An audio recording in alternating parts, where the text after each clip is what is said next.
Hello everyone, welcome back to Jade Journeys. My name is Natalie and today I'm here with a special guest, which feels really nice, and I'm so grateful that you're taking the time to do this. Your name's Jules Jenkinson, originally from Australia but living in Sri Lanka since a few years back. You've been traveling around the world with yoga teaching and you've experienced more than 20 years in practice. Studied under Shiva Rea. I saw you did the Amrit, like moving meditation style. You have created this wonderful space here, One Bhakthi, which is a school of yoga and Ayurveda, and you offer teacher trainings, yin yoga, kirtan, all sorts of holistic remedies here, yoga nidra, and bhakti yoga in general. So it's a pleasure, truly. Welcome to this space, and can't you share a bit more about your journey to where you are today and your journey into this path in general, because you've been on it for a long time. Thank you for having me. My pleasure. Where can I begin? Well, I guess what brought me firstly to Sri Lanka was 6 years ago. So I've been here for 6 years, and I came prior to COVID. I had a yoga retreat here. I actually was teaching retreats in Bali. So I was leading Bali retreats and retreats also in Costa Rica for 3 years prior to COVID. And then what happened was pandemic came. I chose not to get vaccinated. Decided to teach online and offer practices online with my community back in Australia. And after that, I developed sepsis. So it's interesting about you mentioning injury. And so I developed sepsis, and I still taught online. So I got sepsis on my knee, and then after that happened, I needed to continue being on this healing journey and make sure that I was able to sustain the best treatments in Colombo. So after that, I got surgery, went through surgery, and it changed my way of teaching from that very dynamic flow state of being, very vinyasa state, to moving a lot, which led me to yin more and more. So I was always a practitioner and teaching yin more, but because of my injury I had to slow down, and I needed to slow down, which led me to the path of yin as well as Nidra. So Nidra and yin go hand in hand. So it allowed me to return back to just being and not moving my body so fast as what I would naturally do. And it gave me time to heal myself, and I knew that my Nidra was the guiding force to allowing me to I've always been present, but more deeply connected. So with the practice of yin, of it being a mindful-based practice, that Nidra together were complementary. And moving through what Nidra gives you on the deeper frequency of the mind state, that I could listen and receive and heal my body internally.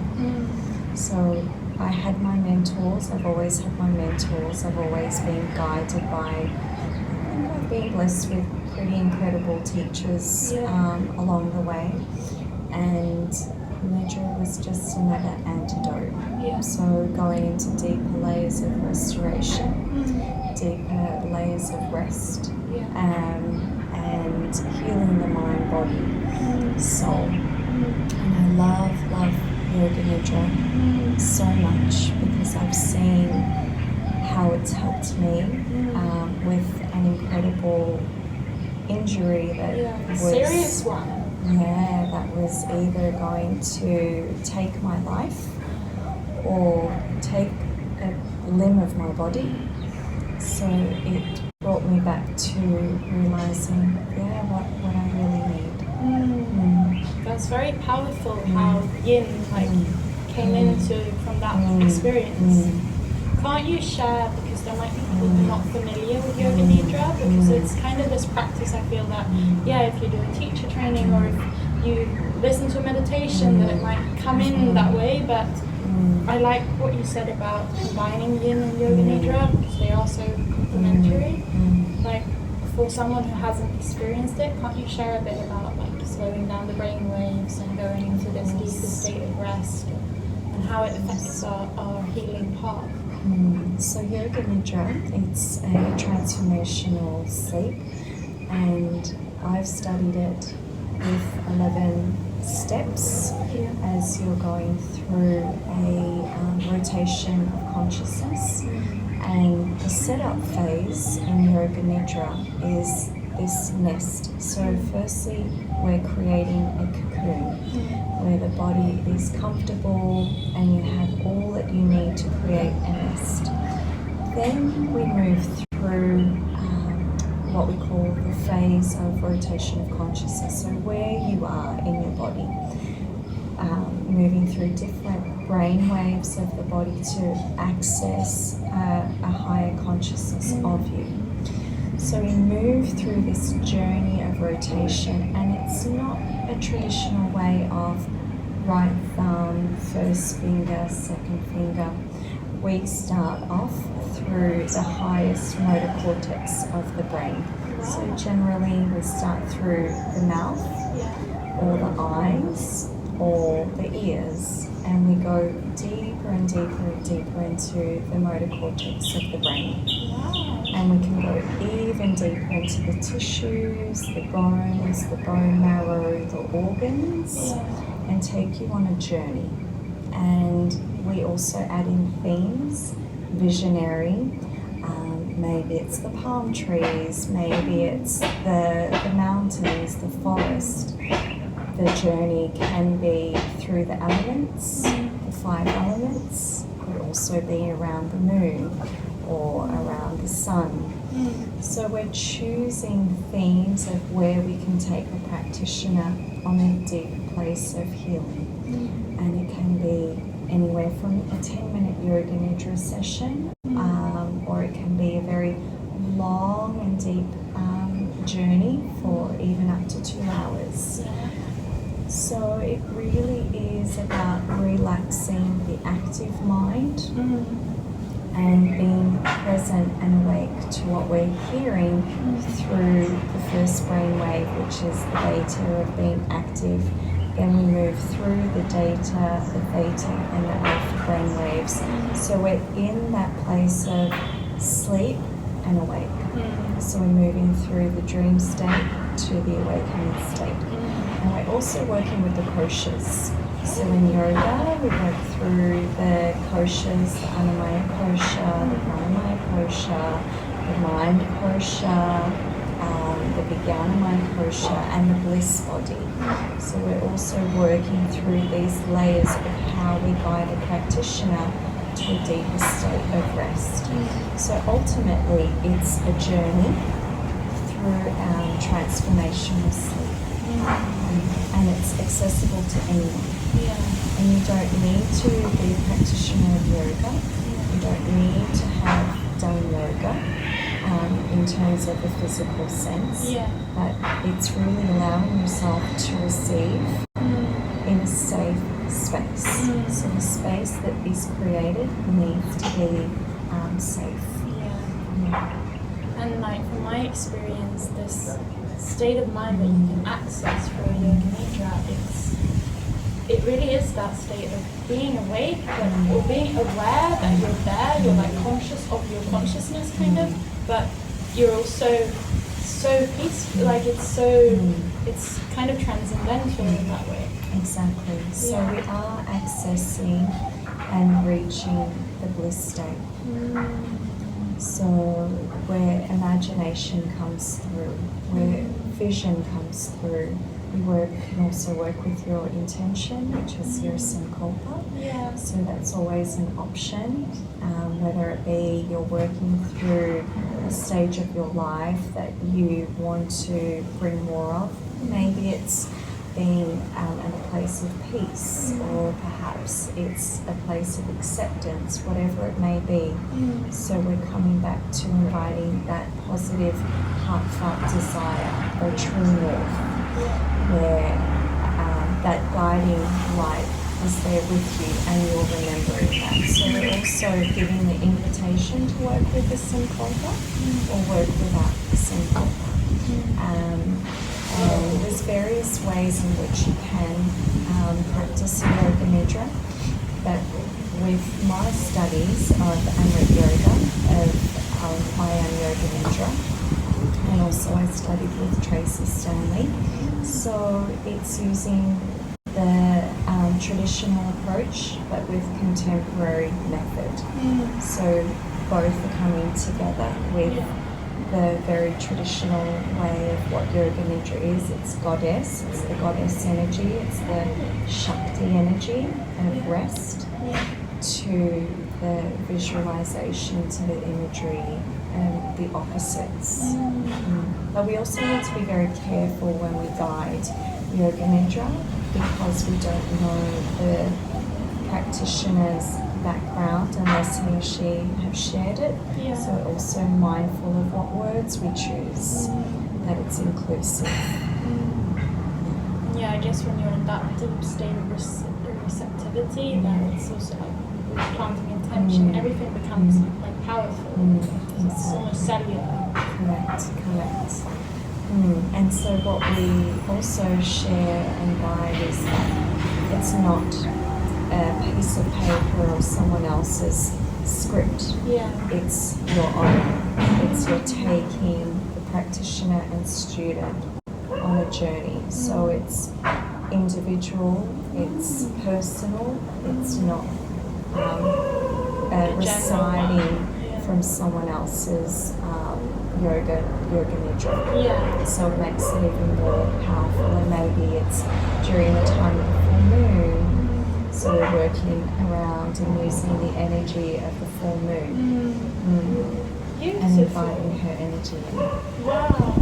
And I can really imagine, like, it's also with your own experience of how it helped you heal a condition that I guess the Western world say, or the hospital system might not say, oh, for this we would recommend Yoga Nidra, you know? So you have that lived experience of finding an holistic or an alternative solution to a state that you can actually heal naturally. On a very deep level, I guess. Some kind of reprogrammation of your whole body, mind, soul level. Absolutely, and there's a psychologist, Richard Miller from the US. So if you haven't heard of him, do look him up, because he has incredible resource and knowledge. He's developed a Yoga Nidra platform and a book of rest. So he's based on helping those who have been post-traumatic stress through war, in particular, through serving in the army, and how Yoga Nidra has helped bring back healing for these those who served in the army. I guess when it comes to Yin Yoga and Nidra, it's a lot about the nervous system, the fascia, the connective tissue that stores a lot of emotions and experience, and if you have a trauma, that's kind of where it's your body keeps the score kind of philosophy. Can't you share how you've seen, like, people who come to your classes and trainings, or how, like, the practice of Yin, for example, has helped me personally, like my nervous system? I've realised that through practices like Yin Yoga, how much it can calm you down, how much it can really. Sometimes we're not even aware that we're in a very active state of the nervous system until we experience the opposite and actually feel that sense of safety and calm. It's like almost a new experience, you know? Exactly, and I think that's definitely the essential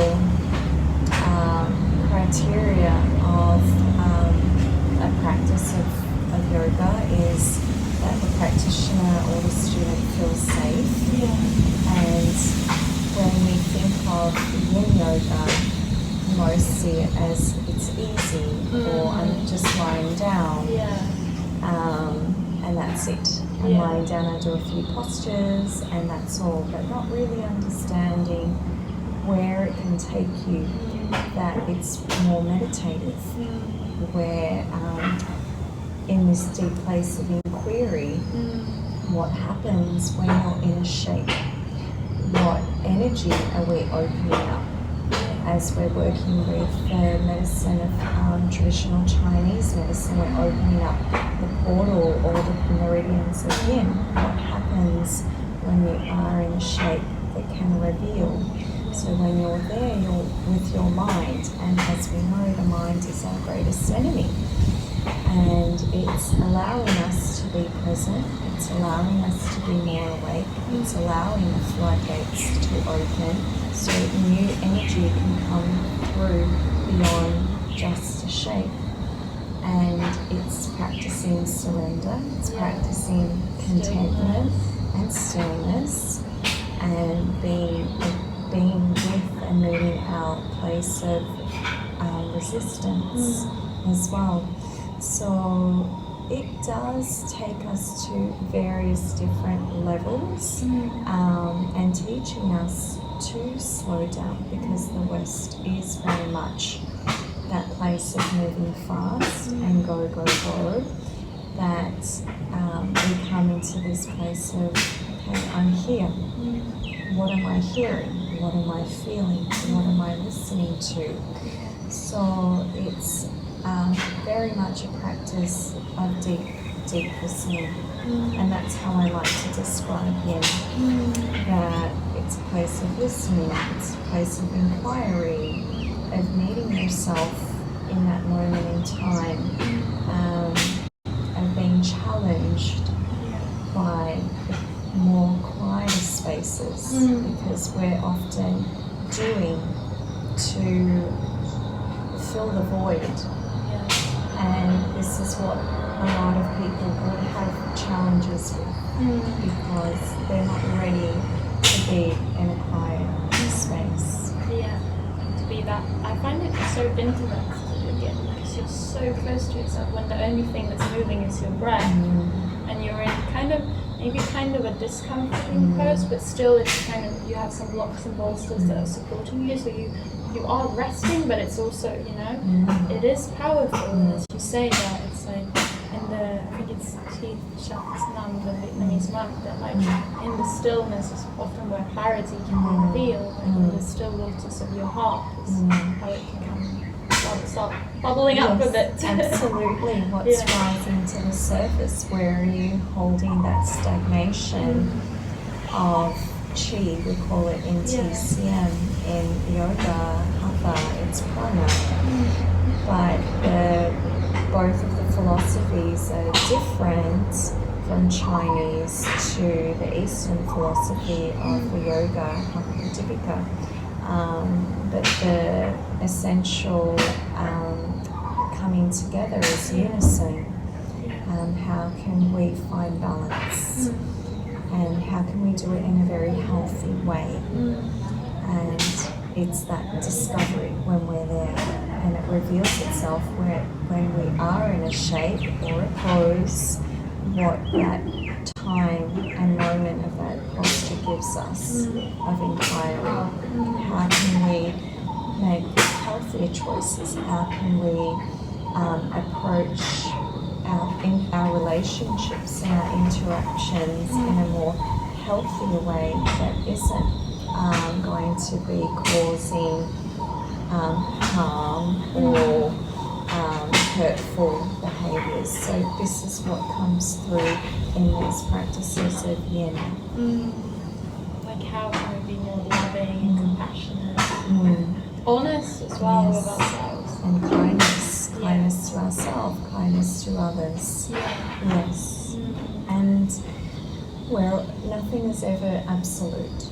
We're always in a state of change, always in those ebbs and flows. Yes.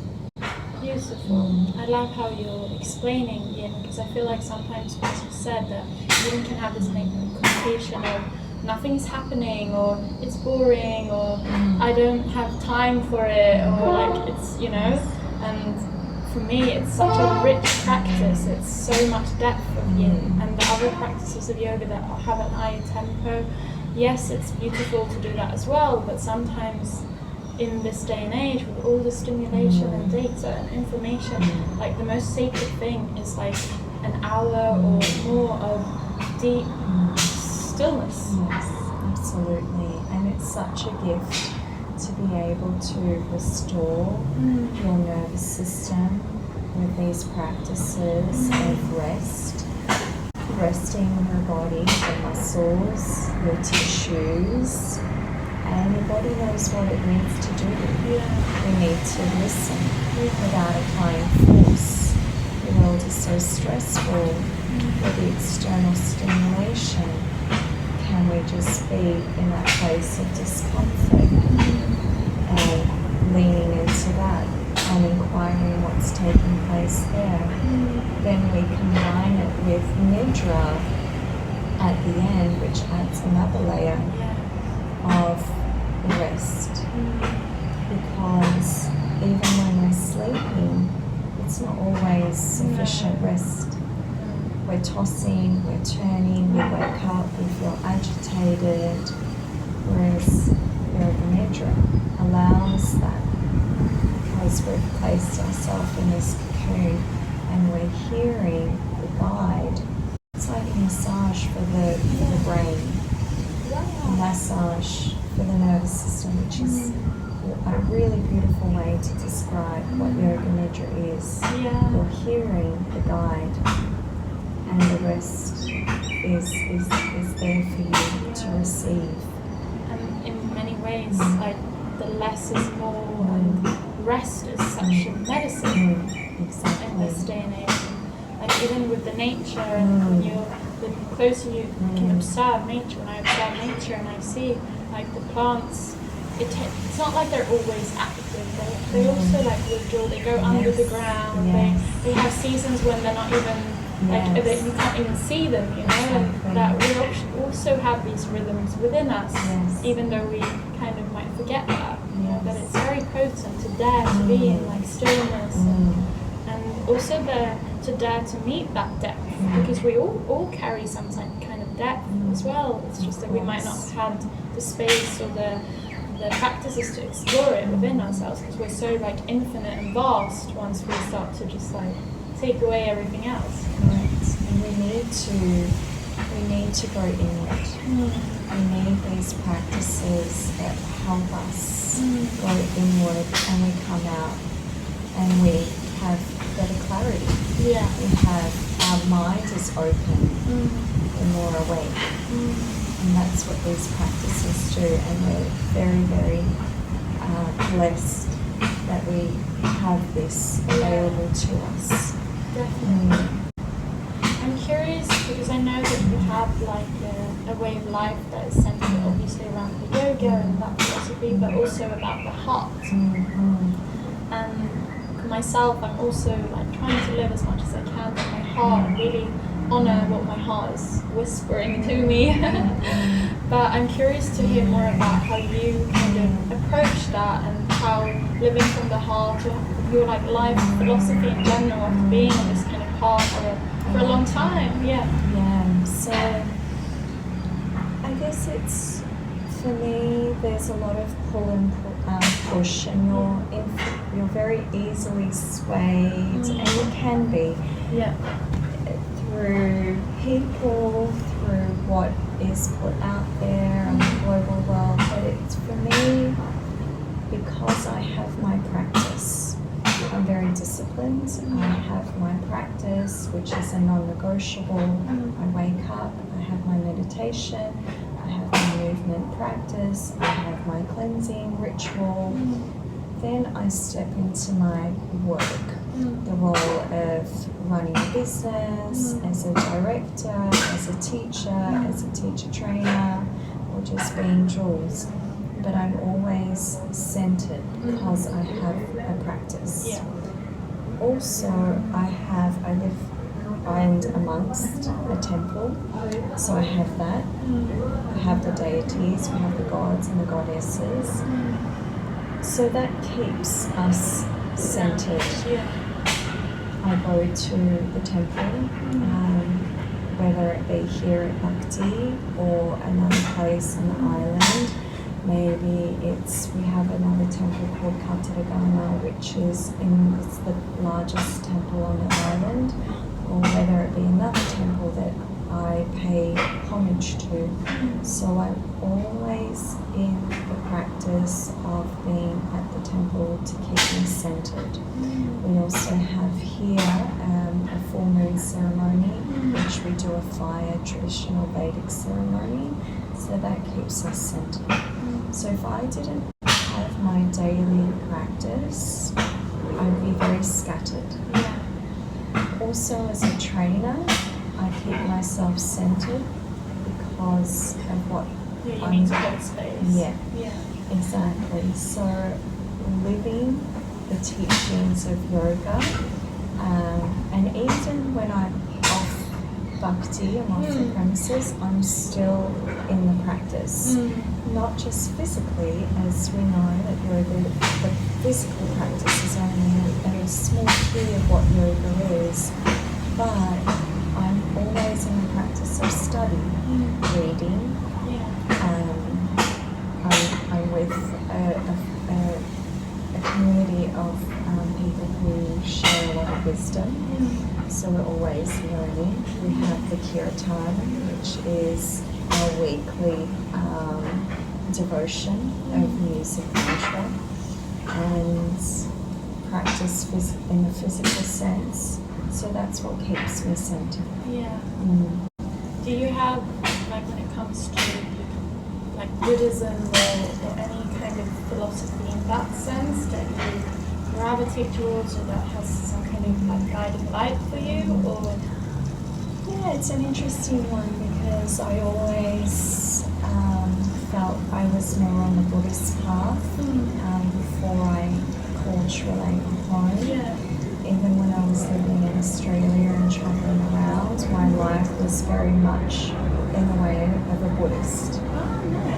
And that was, I looked up to the Dalai Lama. I met the Dalai Lama at one period in my life in Melbourne. And I've always gravitated to the kindness of the Buddhist teachings. And a part of who I am is doing a lot for the animals. So if I'm not in the shala, or I'm not writing manuals, if I'm not teaching, I'm with animals. Saving them, feeding them, helping treat them. And so it's that act of kindness. So it was always organic, that Buddhism.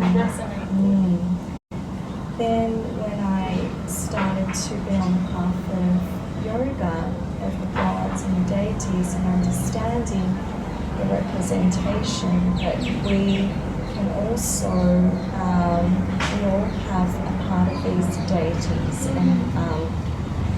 and it's calling out to them in our life, in that moment that we need.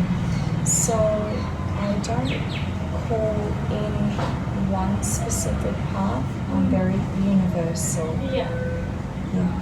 No, that makes sense. I think you can always find so much in each, and you don't want to close any doors. Exactly. It's a lot of wisdom. And whether it be Hinduism, whether it be Buddhist, but those two resonate with me because of the kindness that it and compassion it exudes. Don't they say that like compassion is the like highest frequency? Absolutely. It requires a very open heart to go there.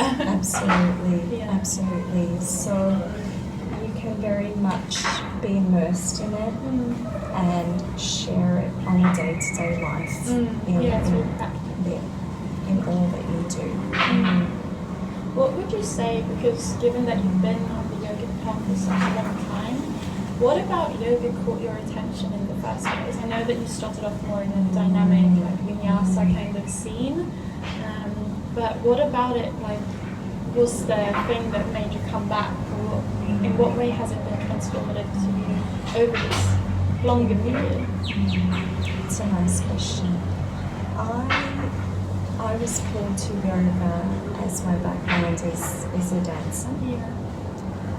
And when I first did a class, I knew that there was more. And I feel when I have this conversation that it's very much a collective. Yeah. We're always drawn to the physical, but something happens.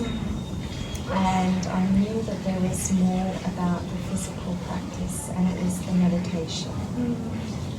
And I was in a point of my life of I was transitioning and I was healing, and I wanted to understand what was happening to me. Why am I feeling such a state of bliss or a euphoria? Not just in a physical sense, but in the mental sense. So then I started to delve more and study different paths, Satyananda, Amrit Yoga. So my key teacher is Amrit Yoga, Amrit Yogi Desai. So I studied for 12 months in this lineage of moving meditation. Then it so happened to be that Shiva, I always wanted to learn with Shiva, as I can't remember where or how it just integrated, but she also is a part of Amrit Yoga as well in the lineage. Yeah. Then I studied and reached her through the Exhale studio in Los Angeles. And then I studied with her a lot in Costa Rica, which landed me there.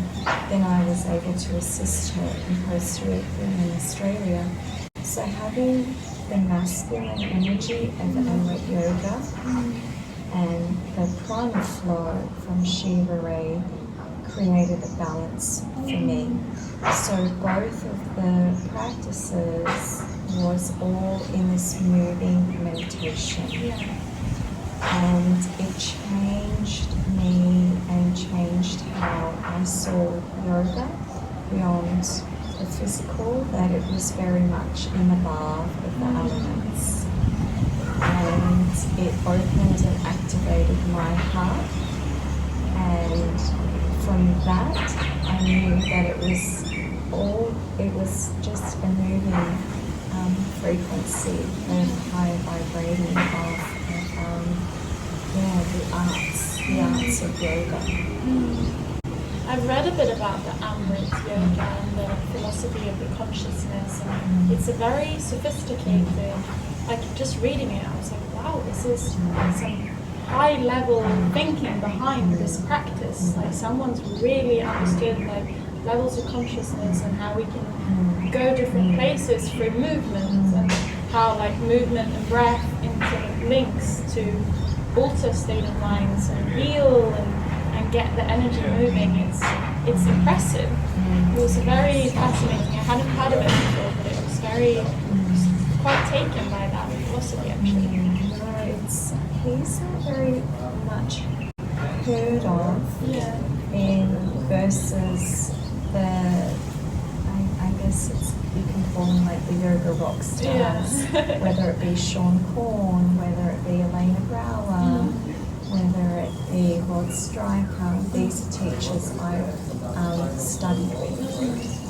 And Amrit Yoga, he being Indian of origin, brought yoga, was one of the first pioneers to bring yoga to the West in the 60s. And he studied, and his lineage is with Yogi Bhajan. Oh, okay.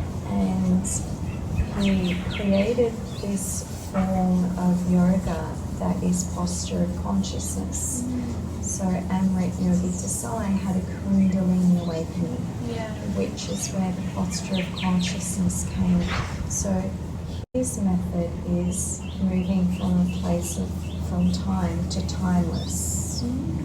So from form to formless. So movements are not dictated by the mind, instead it's felt within. And then it creates a place of healing because we're no longer in a state of the mind. The body is moving in its own form. Hence, it becoming, he's coined it, meditation in motion. Yeah. Because you are in this continuous state of meditating. Fascinating. It's like they say, like, your body knows how to heal, you just need to silence the mind. Yes, correct. Because we're so much in the mind. Yeah. And a lot of paths to healing are beyond the mind's comprehension. Absolutely. Yeah. Absolutely. And it's such a beautiful practice. There's a series of postures, so I studied the series of postures, but I knew that there was more. So it gave me a platform to more. And I just wanted to keep learning and studying more and more and more, which brought me to Prana Flora, to Shiva. And I also studied with Noah Maze. He's the practitioner of Ayurveda yoga. And Desiree Wimba from Anusara lineage. But then all these yoga styles have come from the Hatha yoga. Yeah. Which like original source. Yeah, so there's all these other pathways. But what yoga is for me anyway, is transformation. To being a better human being. To be a higher vibration, to be a higher frequency. Yeah, that resonates a lot. That's the thing, it really is a doorway or a key into your own being and inner world and everything else that you are beyond titles and your role in society, you know? Exactly. Yeah. That's beautiful. I'm curious when it comes to like the meaning of life for you and like what you, given your inquiry and contemplation from practicing a lot of yin and teaching and training other people. I'm sure that one of them is being of service and sharing and teaching and that. But in the maybe also on a collective level, like, why do you think we are here? What's the why existence? And just curious what your thoughts are. Why we're here? Well, we're here for greater understanding. We're also here to maintain the light. When there's darkness, there's always going to be darkness. And we know that. We know that in this current moment in time.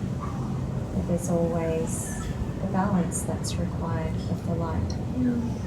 And, some who are not in that place of seeing it for what it is, some might see it as woo-woo. Yeah. But really, it's real.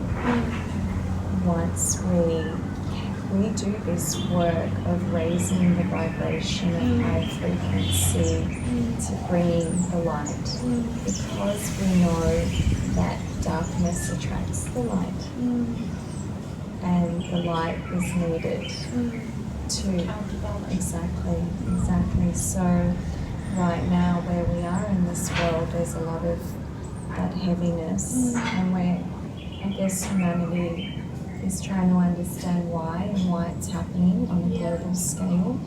There's all different theories and all different understandings. But I think what we need to do as a collective is to come together and to maintain being steady, to maintain being centered in the work that we do, whether it be in the spiritual realm, whether it be a village worker, but to stay steady so we can keep the ship floating in the right path, in the right direction. Because often we can be swayed, just as we did in the pandemic, that there was fear. Now it's happening again. It's fear. Humans are pushed to the fear base.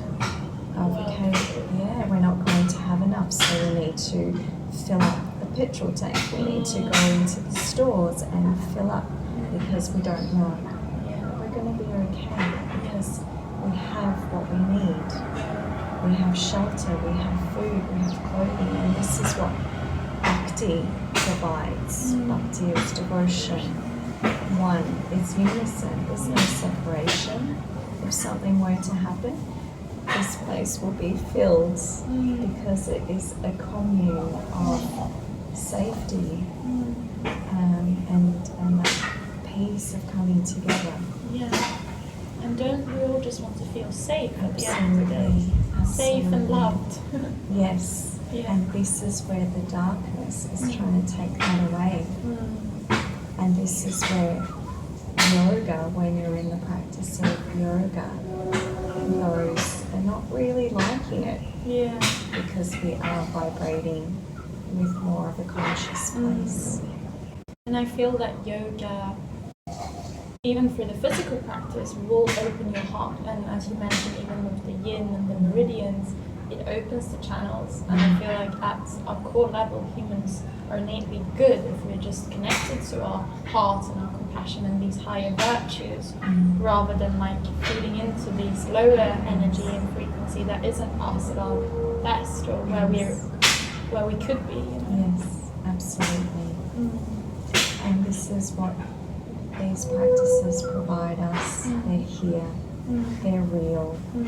Yoga heals through movement. Yeah. And that was a clear example with me with sepsis that was either going to take my life or change the way I move from a physical point of view. That it heals, it takes time. Pranayama, to breathe correctly. These are ancient wisdom teachings that we still have access to. I mean, I think that's pretty incredible. Yeah, wow. The breath, like I feel we could speak about the breath in itself for like Exactly. hours. It's so, also like a medicine once we start to connect with the process of breathing, the most simple thing really, the basal thing, but we seem to not give it as much attention as it needs. So yoga heals on that level. I'm curious because you do also have the Ayurveda elements, and Ayurveda obviously in Sri Lanka is also like a deeper practice that's been around for ancient times as well. And personally, I had really good experiences of all the different, it's such a deep like science of life. I'm curious when it comes to like holistic health in general, and given the fact that you've healed something like sepsis, and you obviously have a holistic approach to healing. If there are any like daily things or herbs or modalities or stuff that you really like swear by, or Obhyanga. So Obhyanga oil massage. You can either come to an Ayurvedic center and receive it, or do Obhyanga oil massage, starting from the feet, working up toward the lymph nodes, toward the heart space. Dry body brushing first to allow the oils to penetrate into the skin. And you can get herbal oils if you're on the island from the Ayurvedic shop, because it's a concoction of pure herbs. Or perhaps you have your own base oil, whether it be almond oil, coconut oil, diluted with an essential oil. That's your favourite, but those who are not on the island can access.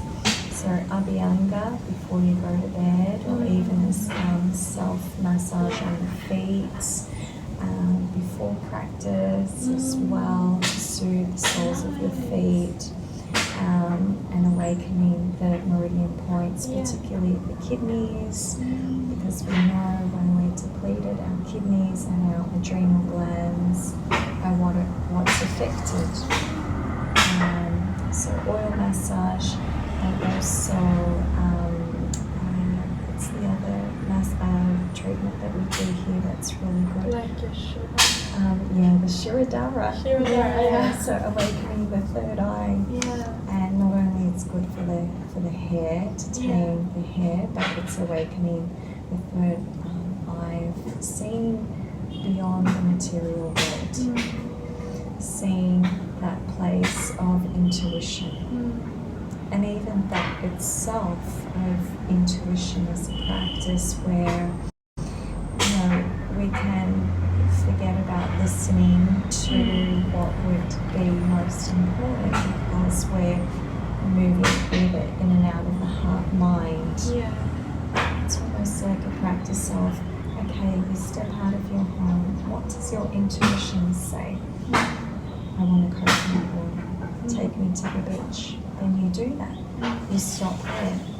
If your intuition says turn left, not turn right. Keep going, see where your intuition takes you.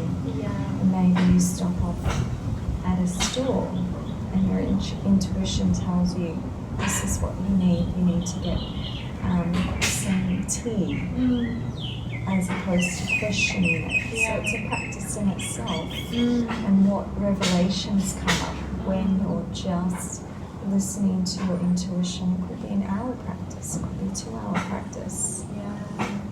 That's such a powerful one. And to like stop that thought that might come in and be like, no, I'm listening to this flow instead. So life becomes very interesting. Takes you down other paths. It does. Yeah. So they would be the 2 keys, Shiva Rea and Obhyanga. And I think if we can spend a little bit more time accessing Eastern medicine and not that quick fix conventional, we'll be surprised how much change and how much our body is really loving going back to the source of what Mother Nature provides. The teas, when we get sick, what we have here is, we call it curry pincha, which is the coriander tea. So this is what we prescribe, it's coriander tea to help if someone has a gut issue or health. We give them triphala to help with the movement of the bowels. And even give a belly massage to help the colon, the small intestine, large intestine, to help move the bodily fluids. So I think this is what is so beautiful about being on the island, that all the herbs are right here on our doorstep. It's like a natural pharmacy. Yes. So here at Bhakti we have coconut trees, we have papayas, we have spinach, we have mints, we have, what else do we have? We have tulsi, tulsi tea at the front. So everywhere it's just herbs. So we can really heal ourselves without having to go into the pharmacy all the time. Of course we need it for other essentials, but if we can return back to what Mother Nature provides us. And I feel with that also that the more slow and patient response goes a long way as well. That like, no, it might not be the quick fix like we're used to with a pill, for example, but if we also have a bit of patience and trust in our body, it's a miracle. Like it's an oracle and miracle and all the things, and it knows what to do if we just like give it the right small things here and there, support it and listen to it. It's pretty cool how it can transform. And for longevity as well. Yeah, not just being healthy, like that, actually having a healthy life until we pass. Yes. Yeah. And this is what the path of living yoga teaches us, to be more conscious of our choices, making healthy choices, making conscious choices. Do I need that? Or is it what I want? Does my body need it? Is it going to serve me? This is the living practice of yoga versus just doing yoga. Having that, not being reactive as well. Pause. again, it goes back to the yin practice. It teaches us to slow down and have a moment to pause and enjoy that pause. How does it feel in my body that I can just be? How does that make me feel? How does the stillness make me feel? Because I'm always doing. There's always someone who needs you or calling your name, seeking for your knowledge. Versus I'm just here now, and all I hear is the surroundings. It's medicinal. Extremely. For me, it's been so medicinal. Like it's many times when everything else doesn't make any sense, that's what makes sense, you know? It's like a very sacred practice, I feel. And probably now more than ever, just because everything is so fast all the time. Everything, technology and that, it's beautiful, but like sometimes we need to strip away so much noise and movement and stimulation and just like, wow, I'm alive and I'm breathing, and that's the miracle. Like, that can be nourishing and blissful in itself, just like, here I am, you know? And be held in those props. That's so... hold you. That there's no force. We're just there in that space, being held. Like a womb. Back to the origin. Exactly. Yeah. Beautiful. I'm just going to check how we are on time. Yeah. It's been about an hour. Time goes fast. It goes so fast. And I know that you have some practices coming up, so we don't want to keep you for too long. Yes. But I feel like there's also so much more to talk about when it comes to what you do here at One Bhakthi. Oh my goodness. Yeah, I feel like you're creating this, and it's just like you've had it for a few years, but it's just the beginning. It's just like this beautiful flower that's like blooming. But I'm curious for those who are listening, and maybe they have a trip down to Sri Lanka, or like what's your upcoming offerings, and what do you do here at One Bhakthi? You do teacher trainings and retreats occasionally, I believe. Like what is One Bhakthi about, and what is your vision? Because I feel like that's kind of where you're planting your purpose and energy and devotion. So when I stepped into this business relationship with my business partner, he had One Bhakthi in Colombo, and we met during COVID times in LA, and I had a previous business. Then we got together and we could see that both of what we do, there's a powerful fusion of his strengths and my strengths, and balance each other of real Shiva energy and real Shakti energy. And I asked him, I said, what would you like? What do you see One Bhakti as now? And his vision's always been community.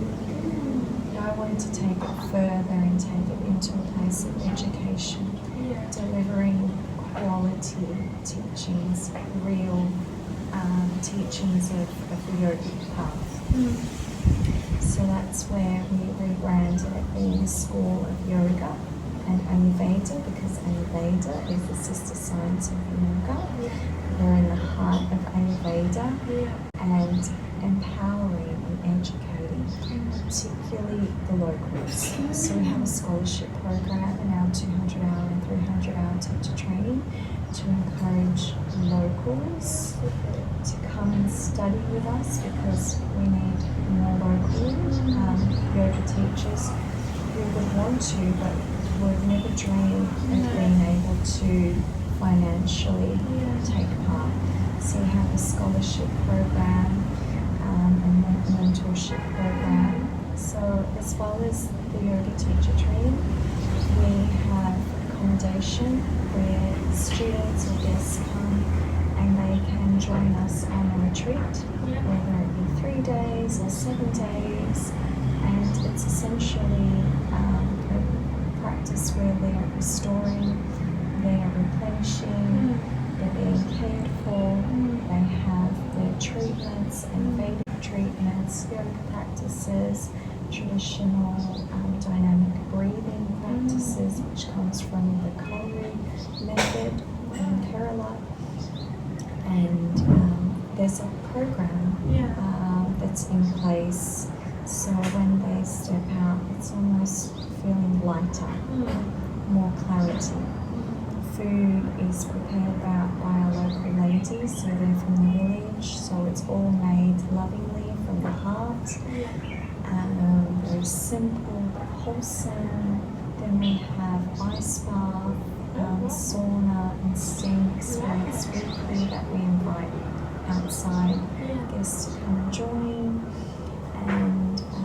And then we have, it's a place of just gathering. So you could stay here and take part in a retreat, or just be as a guest and take part in daily practices. You can come and study. So I have the 200, 300, the yin and yoga nidra. So we're recognized by Yoga Alliance. And that helps for those who are registered with Yoga Alliance and want to continue their accreditation, but it's not essential. And it really is a place of gathering, and the door's always open, and it's welcome to everyone and anyone. We do, I think the heart of One Bhakti, should make a point of this, is music. Oh, really? Yes. Oh, that's So beautiful. many people who come are musicians. So you'll always hear a guitar, you'll always hear a djembe. Yeah, I saw some instruments down there, that makes sense. Always hear for something, a harmonium playing. Beautiful. So that's really the heart of Bhakti, is the music. That kind of like also elevates the spirit of it. The lightness the music brings. Exactly. So our plan as the season starts to simmer a little bit into the quiet period, that's when we start to also reflect on the season and what we're going to do for the next and the next. And we just keep elevating it to expand with perhaps more accommodation and more trainings and grow our team. Beautiful. It's like we're here, by the way, at One Bhakti recording this, and it's such a serene little haven here. Really, you can feel it in the air, all the devotion, just the serenity and the temple energy.